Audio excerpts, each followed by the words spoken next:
Si vous permettez, j'aimerais terminer mon chapitre avant de commencer.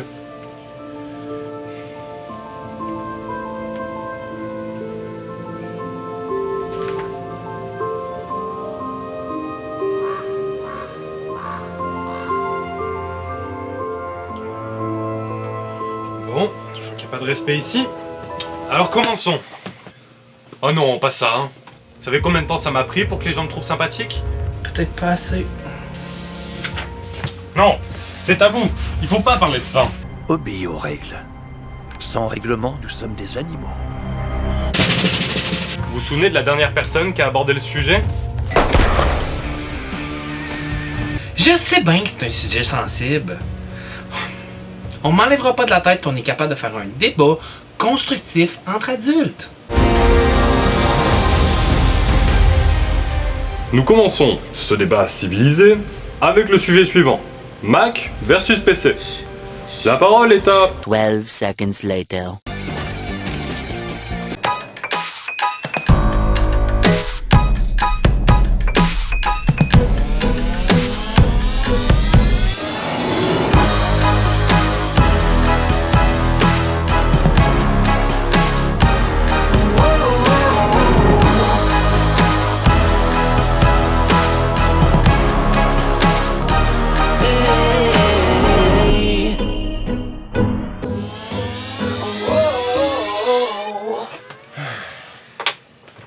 Bon, je suis forcé de le faire, je tiens à exprimer mes inquiétudes sur le sujet. Et... Si jamais je reviens pas, souviens-toi, c'est toi qui m'as amené ici.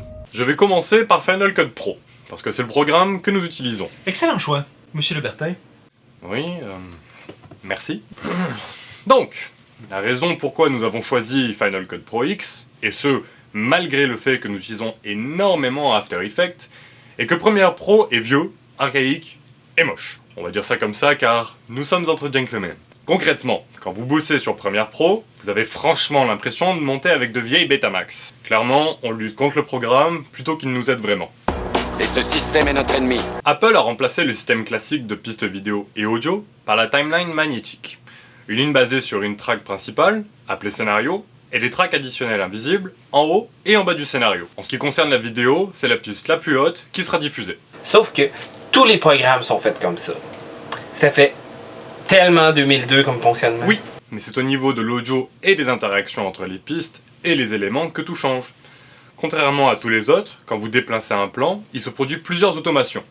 Premièrement, toutes les pistes audio qui y sont rattachées suivent le mouvement. Les plans qui sont à l'endroit où vous voulez le déposer se déplacent automatiquement, sans perdre leur audio, eux non plus. Et pour finir, les images qui pourraient être placées en surimpression, genre un magnéto, suivent les plans que vous déplacez. L'inconvénient de cette façon de procéder est que dans ce cas, les sons n'ont pas de piste. Et autant la mise en place est rapide et fluide, autant le mixage final est laborieux. C'est là le principal argument des monteurs conservateurs qui préfèrent continuer sur le vieux système. C'est que pour la plupart, ils ne sont pas prêts à se laisser débrancher. Dans les avantages de DaVinci, il y a le choix de concurrencer Adobe et son Dynamic Link. Dans Premiere Pro, il est facile de transférer rapidement un plan dans un autre programme de la Creative Suite. Typiquement, ajouter un effet avec After Effects sans aucun rendu. Sauf que, vous vous doutez, on se retrouve rapidement à faire des allers-retours d'un à l'autre. Et il faut un ordinateur surpuissant pour s'en sortir vivant. La solution proposée par Resolve est ingénieuse. Tout mettre dans DaVinci en permutant entre 6 interfaces différentes pour changer la phase de travail. Pour faire tout ça, chez Adobe, il vous faudrait After Effects, Audition, SpeedGrad, Prelude et bien évidemment Premiere Pro. En plus, DaVinci est le seul où il est possible de monter les images RAW tournées avec les caméras Blackmagic. Caméra Blackmagic et logiciel Blackmagic. Ça sent le monopole quand même. Au niveau du stockage des vidéos, Mon Dieu. C'est donc bien intelligent comme question, ça. Ça va, Bertrand? oui, ça va. Merci, Philippe. Ça prend un peu de disque dur, c'est tout. Merci, maman. C'est ton plus bel emballage.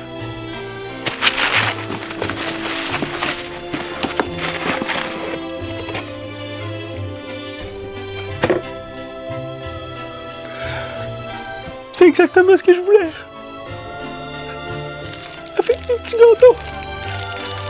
C'est parce que Final Cut Pro ne prend pas n'importe quel format de vidéo. En fait, vous pouvez importer ce que vous voulez, mais il va les transcoder en ProRes. Et c'est effectivement un peu plus lourd que l'original. Quelques mégas deviennent plusieurs gigas, donc des disques durs, vous en mangez beaucoup pour faire un film. C'est pas clair tout ça. Je ne pense pas que cette information soit réellement pertinente. Bon, pour notre web série, il aura fallu 13 Tera uniquement pour le montage. Je sais pas ce que c'est que ce truc, mais tout ce que je peux vous dire, c'est que c'est énorme. Il faut dire que Final Cut Pro n'est disponible que sur la plateforme OS. Vous ne sortirez jamais d'ici, étranger! J'aime pas qu'on parle d'Apple comme ça. C'est tellement anti-corporate comme boîte. More precise. Un peu de respect. Ton MacBook Pro, il est réparé d'ailleurs. Hein? Excuse-moi, tu veux dire quoi par là? I'm pressing the space bar and nothing is happening.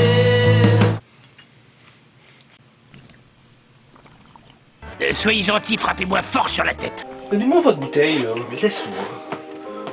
Moi, je vous dis que Apple, il se fout de notre gueule. Donc, notre MacBook Pro, il a coûté 6000 $.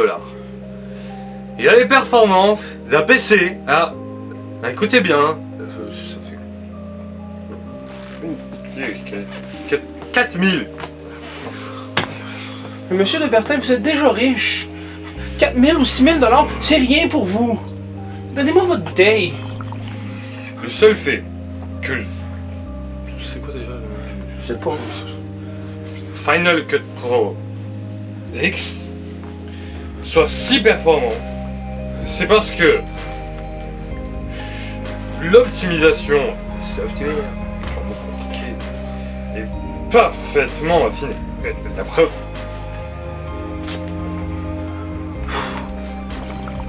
If you use Adobe Premiere, you're going to get way better performance with NVIDIA chips.